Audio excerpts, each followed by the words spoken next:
Vas-y, monsieur Kokora. Merci infiniment, cher jeune frère. Je crois que Bien. le débat il est intéressant. Et Ouais. moi, voilà, au lieu de parler des sujets totalement Hum. en déphasage avec les vrais problèmes de la Côte d'Ivoire, il faut parler donc du bilan du président. D'accord. Alors, d'entrée de jeu, je souhaiterais dire que le président de la République, le président Alassane Ouattara, a un bilan qui parle pour lui-même. Ok. Et je dirais que c'est un bilan totalement extraordinaire. Mhm. Voilà, totalement extraordinaire en termes économiques, en termes politiques, même en termes sportifs. Voilà. Donc, nous sommes fiers de ce bilan parce qu'il a travaillé à le réaliser. Première chose. Deuxième chose, c'est que depuis son arrivée, la Côte d'Ivoire s'est totalement métamorphosée. Son économie aujourd'hui est très forte. Nous sommes le premier pays au monde depuis 2011 qui a significativement accru sa richesse et sa prospérité. Vous pouvez prendre tous les rapports de la Banque mondiale et tout ça, avec une croissance en moyenne de près de 7%. C'est le seul pays depuis 2011 qui a réalisé donc cet exploit économique. Mhm. Mais on peut peut-être nous reprocher, après les chiffres, qu'est-ce que vous pouvez donc mettre sur la table de façon concrète. Mais de façon concrète, vous voyez les réalisations qui sont faites, tant au niveau de la santé, au niveau de l'éducation, au niveau des infrastructures routières et autres. La Côte d'Ivoire s'est totalement transformée. Les gens font du bruit. Alors, donc, vraiment, d'entrée de jeu, c'est ce que je souhaite dire, mais comme le débat sera lancé, on Mhm. aura le temps d'analyser tous les pans donc, de la gouvernance et du bilan du président Ouattara au niveau économique.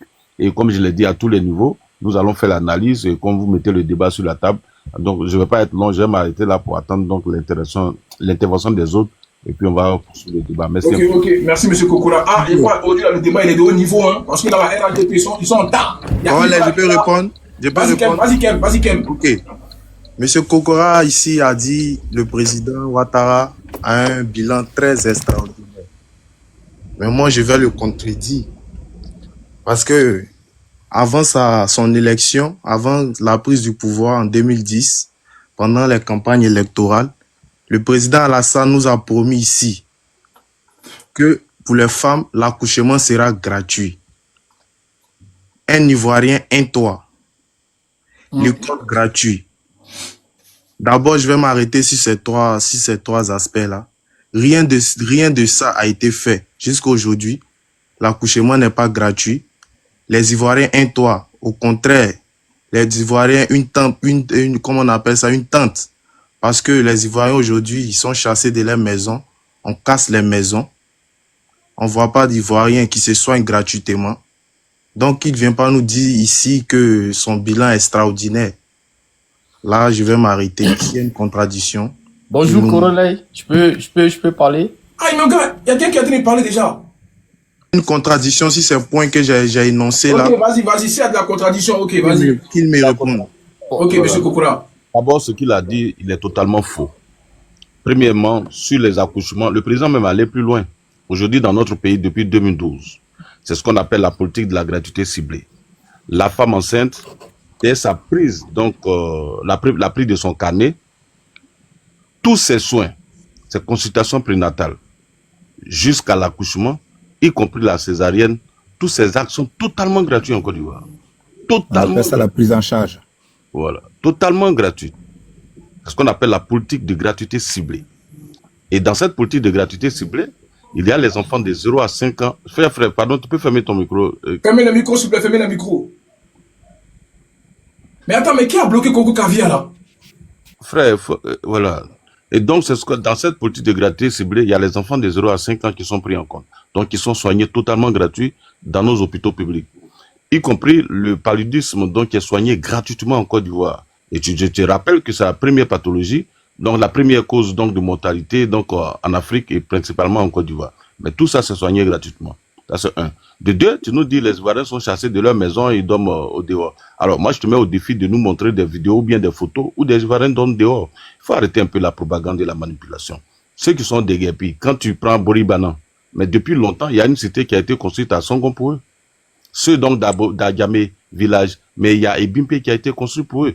Personne ne dit que dans un pays, moi, même aux États-Unis, en France, vous avez vu des gens, donc tous les citoyens ont un toit. Tous les citoyens n'ont pas un toit. Donc, c'est un projet de dire que je vais construire des logements pour des populations. C'est un projet du président de la République. Et dès qu'il arrive en 2013, il lance l'opération donc des logements sociaux.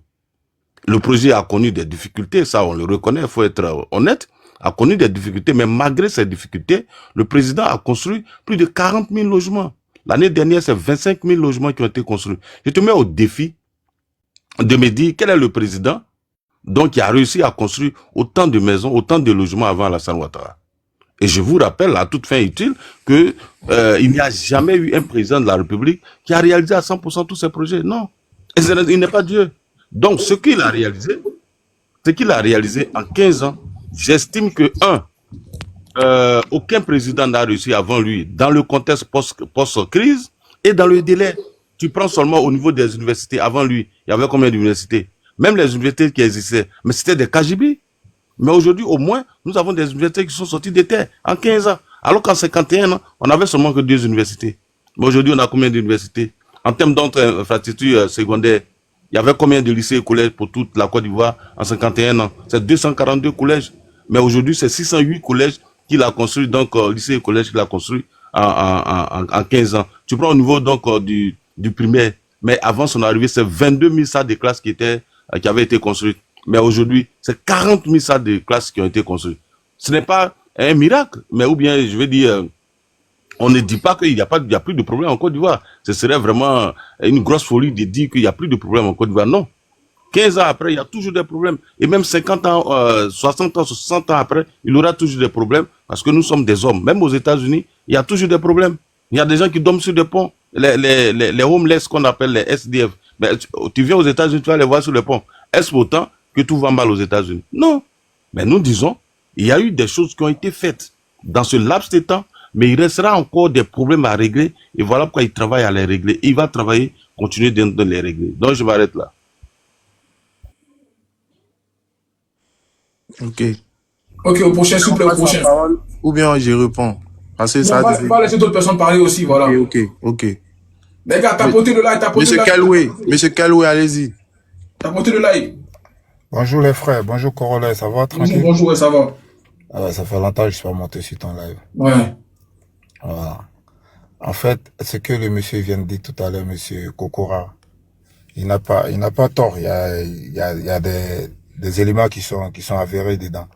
Mais vous savez, sur le plan économique, les hommes politiques, ils se basent tous sur c'est comme tu veux monter une entreprise. Pour monter ton entreprise, pour avoir, qu'on appelle un financement, on te demande un business plan et un bilan prévisionnel. Donc, ils se contactent de ça chaque fois pour donner des chiffres à la population. Alors que sur le terrain, ce que la population vit n'a rien à voir avec les programmes les feuilles de route au fait. Il y a la réalité et il y a ce qui est mis sur papier. Après, chaque chef d'État, quand il vient au pouvoir, c'est vrai qu'il a son programme qu'il veut faire respecter, mais il peut pas être partout, malheureusement. C'est pour ça qu'il s'est fait entourer des ministres, des élus, si on veut. Mais ces élus-là, il y en a tellement de corrompus qui font qu'à chaque fois, la personne qui est à la tête, c'est elle qui est visée. Parce que, regardez, aujourd'hui, on prend le cas de ce qui se passe à Angré côté Yorobité, là. Le chef d'État peut pas être là-bas. Il y a des gens qui sont habilités à faire ce travail, mais qui vont d'abord se remplir les poches que de penser à la population, aux pauvres personnes qui vont se casser le huc dans tel pays pour pouvoir, qu'on appelle, pour pouvoir s'acquérir, se mettre un bien de côté. Et malheureusement, c'est le pauvre qui a en tête qui encaisse tout cela. Mais il peut pas être partout. Sinon, en termes de travail, je dirais qu'il a travaillé. Franchement, il a travaillé. Il a travaillé, mais la population, c'est normal, la population réclame toujours plus parce que le gouvernement doit travailler pour la population et non le contraire. Aujourd'hui, on a l'impression que c'est la population qui travaille pour le gouvernement, ce qui n'est pas normal. C'est pour ça que c'est pour ça qu'à tout moment, les gens ils se plaignent. Ah, monsieur Kokora, pour revenir un peu sur votre point de l'économie, le point de l'économie que vous avez fait. Moi, je suis en France. Je suis salarié dans une boîte. Tapoter, s'il vous plaît, tapoter. Il n'y a pas assez de tapotage, là. Tapoter. Je suis salarié dans une boîte, mais à côté, j'ai ma petite structure. Aujourd'hui, quand l'État français fait son point sur les entreprises qui ont été créées et tout, mais mon entreprise, elle fait même pas Elle fait même pas un chiffre d'affaires comment on appelle, de 15 000 euros, mais ils vont me compter parmi les entreprises qui ont été créées sous le gouvernement temps. Et c'est la même situation qu'il y a en Côte d'Ivoire. Les gars, ils vont aller créer, peut-être, il va créer sa petite entreprise, mais il n'a même pas encore exercé, mais il est mis sur la liste tout de suite du taux de croissance de création d'entreprises, d'emplois ou bien d'entreprises, on va dire. Vous voyez? Donc, il y a ce que le gouvernement, sinon il y a ce que le gouvernement, ouais, il y a ce que le gouvernement détient comme feuille de route, comme son business plan ou son bilan prévisionnel, et il y a la réalité que vit la population sur le terrain. Voilà. Sinon, en termes de travail, j'essaie, il a bossé. Il a bossé, mais il y a encore trop de failles. Il y a beaucoup de failles dans le système concernant son ministère et ses élus. Merci.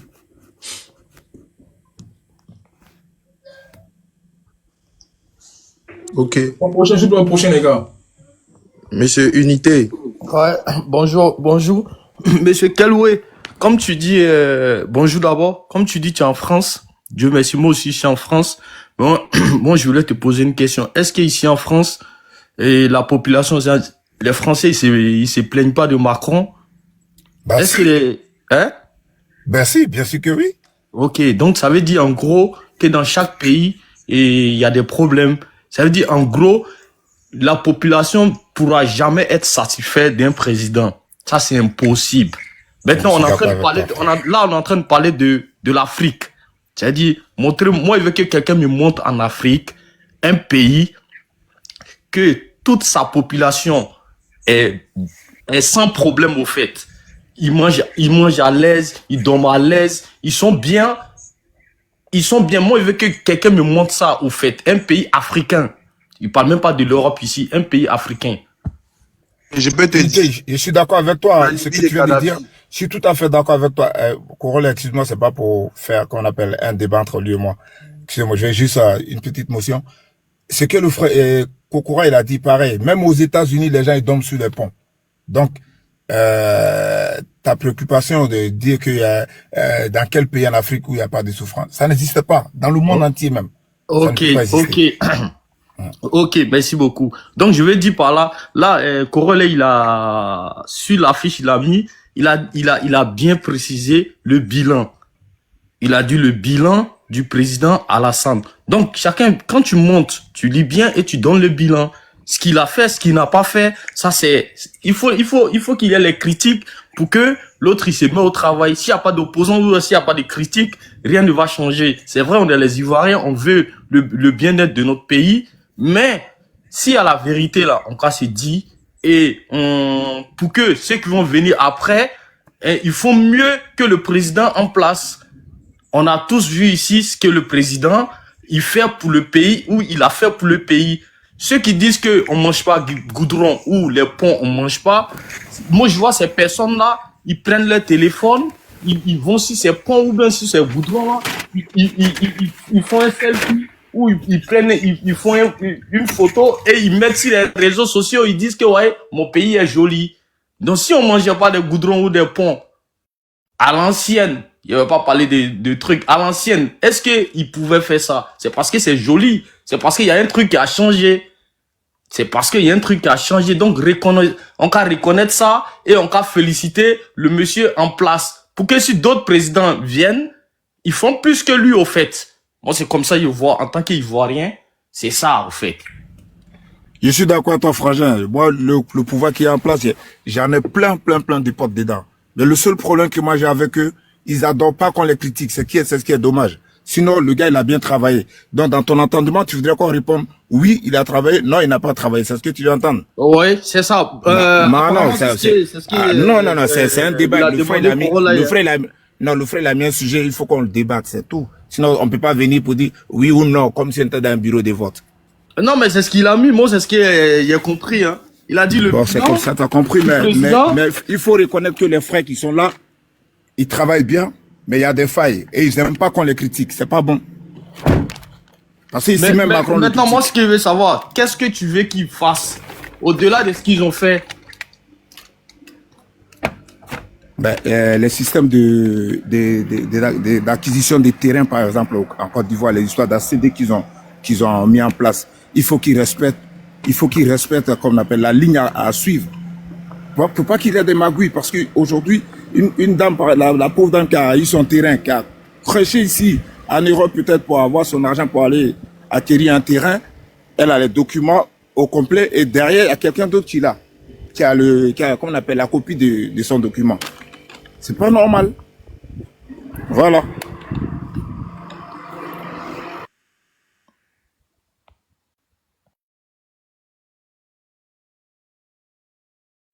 Ok, frère Unité, vous avez fini?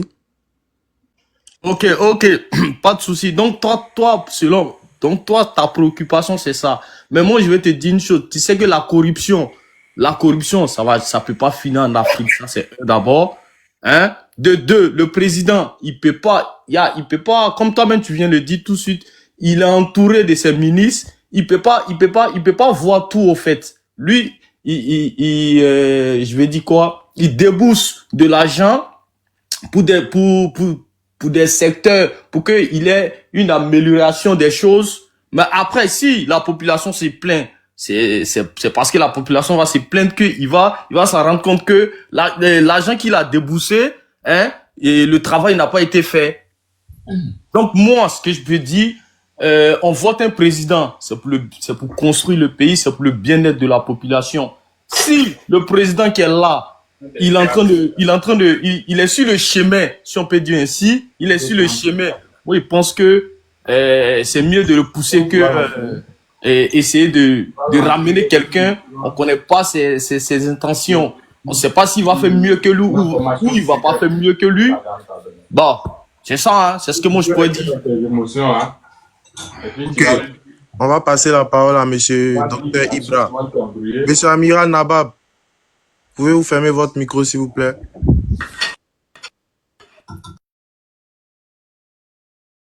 Docteur Ibra, allez-y. Tapoter le live, s'il vous plaît, pardonnez, tapoter. Oui. Bonjour à tous, bonjour Corolet. Bon, juste une parenthèse, Corolet, t'inquiète pas, hein, voilà, tu auras ta surprise le moment. Non, il y a faux. En fait, là on parle du bilan du président Alassane Ouattara qui est au pouvoir depuis 2015. Il y a eu, excusez-moi, qui est au pouvoir depuis 2011.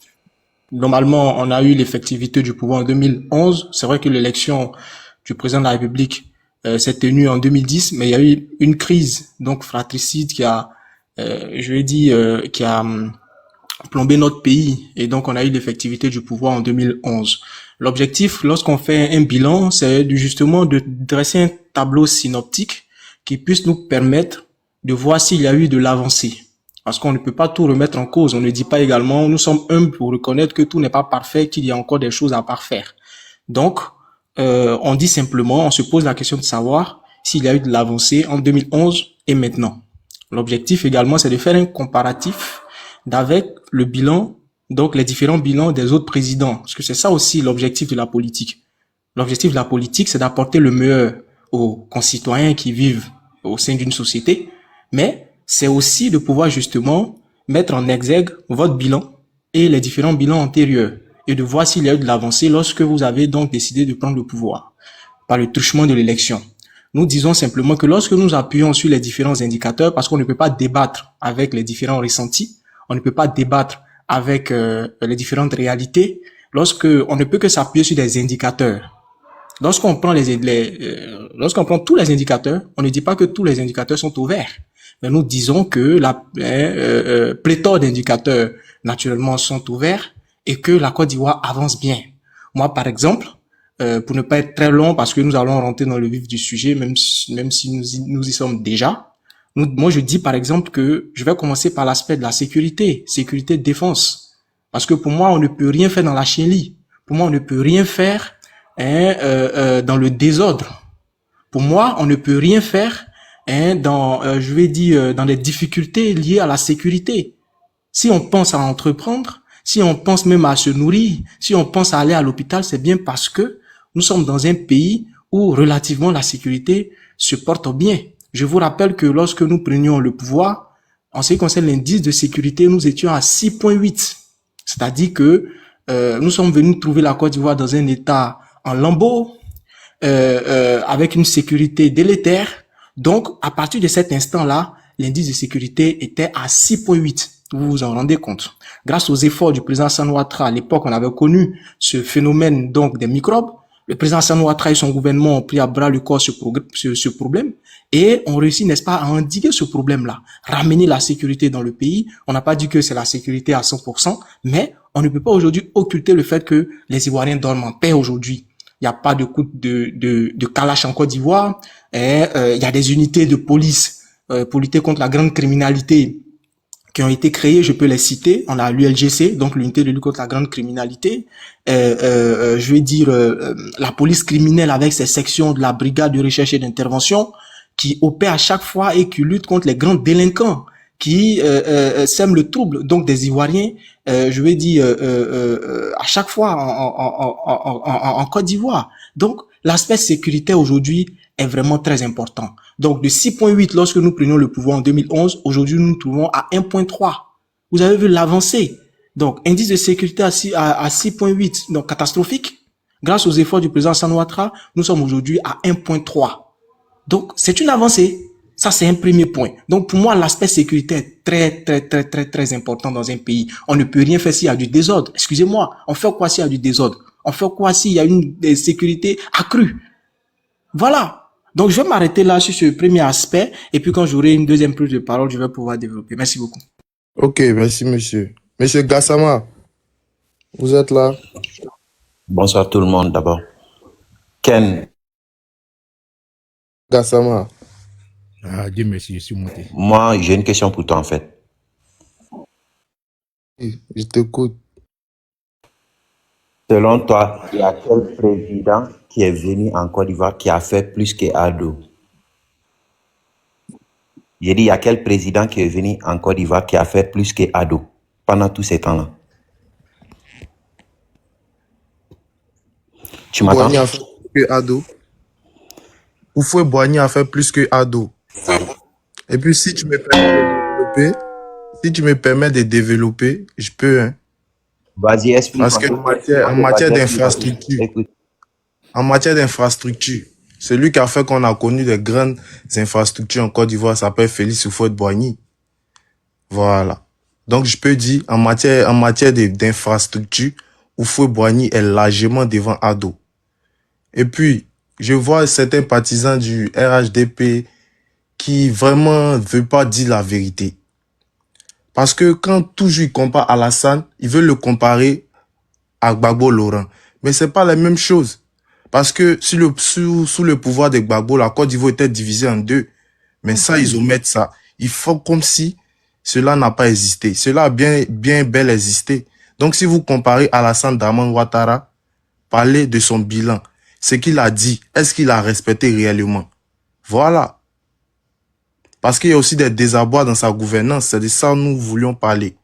Voilà. Donc, c'est ça que je voulais te dire, monsieur Gassama. Ken, merci, mais le problème est que c'est pas Ado seulement, il y a ça partout en fait. Tu vois, même le gars qui vient de monter, qui a parlé d'histoire de parcelles et tout, même ici en Europe, il y a des gens qui vendent des parcelles à 2 personnes à la fois en fait. Tu vois, mais disons-nous la vérité, Ado est le meilleur président de l'Afrique de l'Ouest. Il n'y a pas de débat sur ça en fait. Que nous acceptons ça, il est le meilleur. Que nous acceptons pas, il est le meilleur. Tous les pays rêvent d'avoir un président comme Ado en fait. Tu vois. Merci. Ok. Monsieur Dadaris. Allez-y, monsieur. Bonsoir à tout le monde. Tu as réussi à avoir prononcé mon nom là en sens propre, hein, en première position. Elle n'est pas un génie en esprit. Bon, j'ai dit, moi-même, ici, un ado mouton même. Pire, ici, un supporter 100% d'ado. Mais moi, je vais parler un peu si ado. Donc, mes amis ado mouton, s'il vous plaît, prenez votre cœur au calme. J'ai dit, ado là, il est le meilleur président après Houphouët. Si on doit accuser quelqu'un là, c'est Pépé Bédié, mais il est déjà décédé. On ne peut pas tirer sur l'ambulance. J'ai dit, Ado, il a tout fait, mais où il a échoué là, la corruption, ceux qui font la corruption, il les couvre, et puis il est au courant d'eux. Et puis c'est lui qui est c'est lui qui est le parrain. Quelqu'un vole dans ta maison, tu l'attrapes. Et puis tu les prends pour s'asseoir ici les mêmes tables. Si la même table plutôt. Qui a envoyé d'aller voler? C'est toi. Ils ont tous volé au devant d'eau. Et puis ils les ont changé les postes. Et puis ils continuent à travailler avec eux. Et tous ces ministres-là. C'est les vrais voleurs. La corruption, on n'en parle même pas. Si la Côte d'Ivoire veut, on n'a qu'à investir 1000 milliards comme budget de l'année. Et mais si on vole avec notre corruption là, jamais du tout, on peut jamais avancer. Ado, il a promis des choses, il n'a pas fait. Ça, c'est tout le monde. Ça, on connaît les politiciens pour ça. Mais minimum, il n'a pas fait. À faire des logements, à faire de l'éducation. Moi, il n'est pas trop parti à l'école, hein, mais il regarde là. Et quelqu'un, il faut regarder quelqu'un, il dit qu'un gars de AS. Il te dit que moi-même ici, de compte Ado. Il n'est pas là pour donner mon vrai identité. Et puis, il défend Ado plus que toi-même. Ado, il a promis ici 25 000 à tout le monde que chaque mois, pendant 25 ans, comme dans les 15 ans, tu deviens propriétaire. Où est passé cette projet-là? Ça a commencé à citer Ado, derrière PK là-bas. En allant vers prison civile. À côté de derrière Banco là. Carrefour d'autres là. Mais c'est les mêmes moraux là qui ont tous volé. Et puis ils ont acheté, et ils ont pris les 20 villas pour mettre à leur compte, pour faire ça aux gens. Les gens, ils ont acheté ça. Et où ils ont mis ça en location. L'éducation, la Côte d'Ivoire peut faire mieux qu'aujourd'hui. Alassane, il est capable de le faire. Bakomo, si c'est qu'aujourd'hui, nous tous, on acclame son nom là. Après la crise, là, on lui a donné l'argent de renouveler les universités. Il a fatal là et sa copine. Ils ont créé leur propre entreprise. En plein chantier. Les chantiers n'étaient pas été aboutis comme ça a été fait. Mais nous tous, ça s'est passé devant nous tous. Et même Bakomo, il n'a pas été jugé pour ça. Et tous, ils volent partout. On ne peut pas tout citer ici parce qu'on ne peut pas monopoliser la parole. Mais quand on veut parler de ça, ils vont dire que non, que t'es un gars de AS.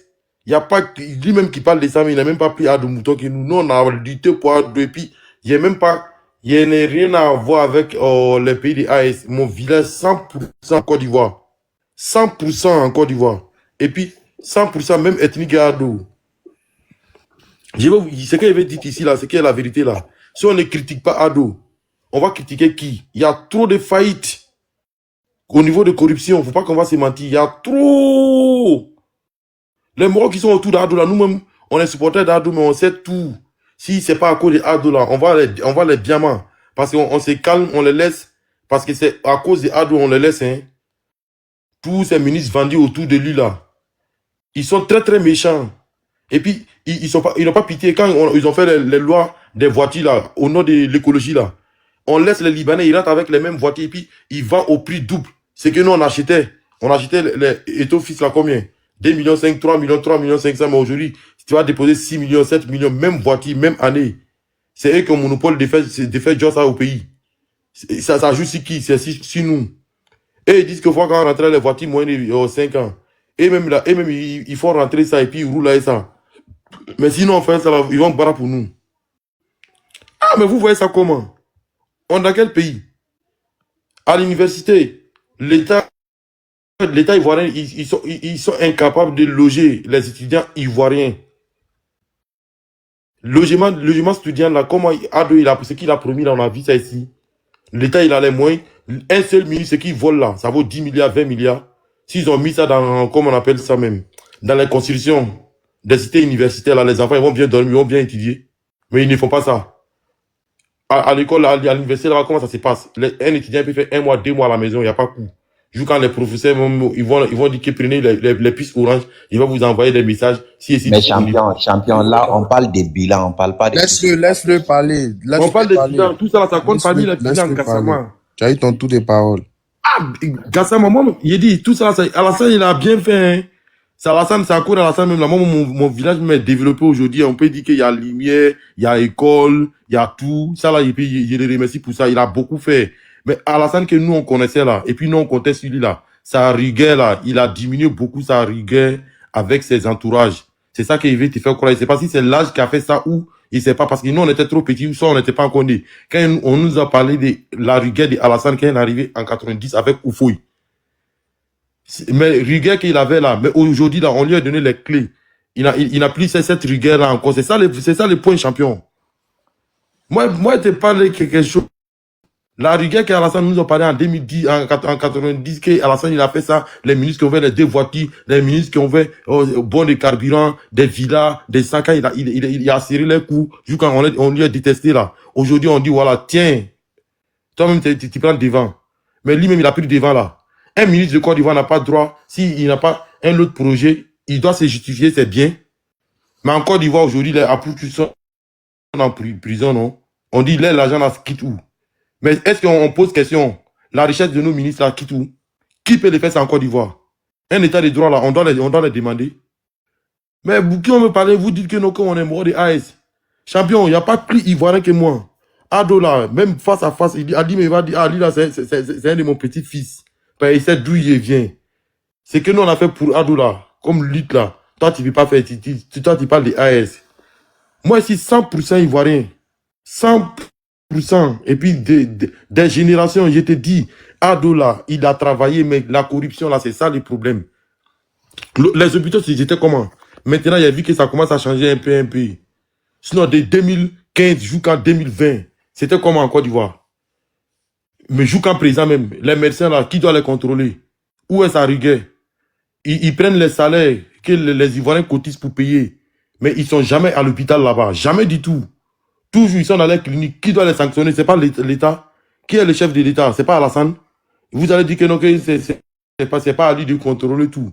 S'il ne peut pas contrôler tout là, il n'a qu'à laisser quelqu'un qui peut contrôler tout là. Lui va prendre la place.